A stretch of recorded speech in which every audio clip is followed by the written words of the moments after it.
எங்கிருந்து வருகிறோம் எனும் விசாரணை இல்லாத அறிமுகம். அப்போது பரிமாறிக்கொண்டது பெயர்களை, அதன் பின் அழைத்ததெல்லாம் அடைமொழியில்தான். எவ்வித ஒப்பந்தமும் இல்லாத எங்களுக்குள் தொடர்ந்த உரையாடல்களில் தீராது ஏதோ தினமும் இருந்தது. அழ, சிரிக்க, சண்டையிடவென. கொடுக்கல் வாங்கல் கணக்கென கொண்டதெல்லாம் குளிர்பானங்களும் தின்பண்டங்களும் தான். சட்டென முடிந்த திட்டமிடாத பயணத்தின் நினைவுகள் ஊறி சாடிக்குள் நொதித்து கிடக்கிறது உலகத்தரத்தில் ஒரு மது. அதை அவ்வப்போது எடுத்துக்கொள்கிறோம் அலைபேசியின் உரையாடலின் போது. இப்போது முயற்சிப்பதெல்லாம் திட்டமிட்ட ஒரு பயணத்திற்கு.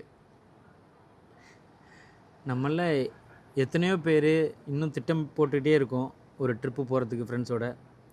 அது சிலருக்கு கைகூடிடுது, சிலருக்கு அது திட்டமாகவே இருக்குது. இன்னும் உங்களில் எத்தனை பேருக்கு அது திட்டமாக இருக்குது இல்லை நிறைவே இருக்குன்னு கமெண்டில் சொல்லுங்கள். நன்றி.